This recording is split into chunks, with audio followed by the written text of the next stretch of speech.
پیارے اسلامی بھائیوں، سنت پر عمل کرنے کا کتنا عظیم اجر ہے، یہ واقعہ ہمیں بہت خوب سمجھاتا ہے۔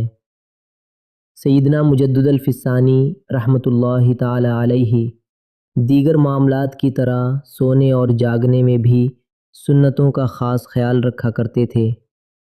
رمضان المبارک کی آخری عشرے میں ایک بار تراویح کے بعد آپ رحمۃ اللہ تعالی علیہ کچھ دیر آرام کے لیے لیٹے تو غفلت میں بائیں کروٹ آ گئے، حالانکہ سنت دائیں کروٹ پر سونا ہے۔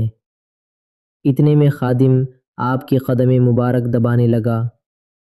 اچانک آپ رحمۃ اللہ تعالی علیہ کو محسوس ہوا کہ سنت رہ گئی ہے۔ نفس نے سستی ڈالی کہ غیر ارادی طور پر ہوا ہے، مگر آپ فوراً اٹھے اور سنت کے مطابق دائیں کروٹ لیٹ گئے۔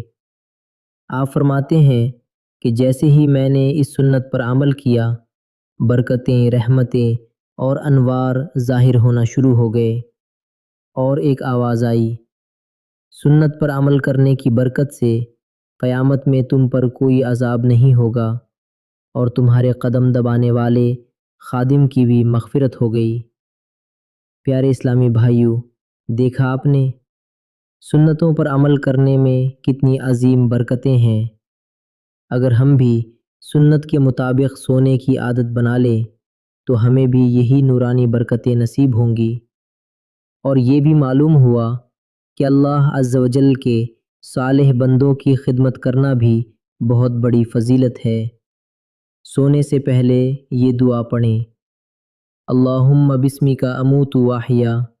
ترجمہ، اے اللہ، میں تیرے نام کے ساتھ مرتا اور جیتا ہوں۔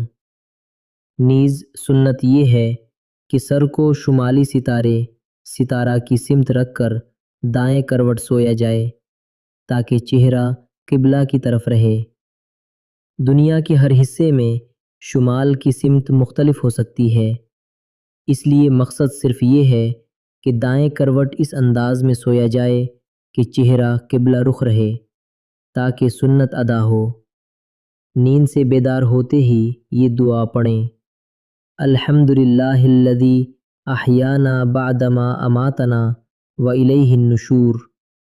ترجمہ، تمام تعریفیں اس اللہ کے لیے ہیں جس نے ہمیں مرنے کے بعد زندہ کیا اور ہمیں اسی کی طرف لوٹ کر جانا ہے۔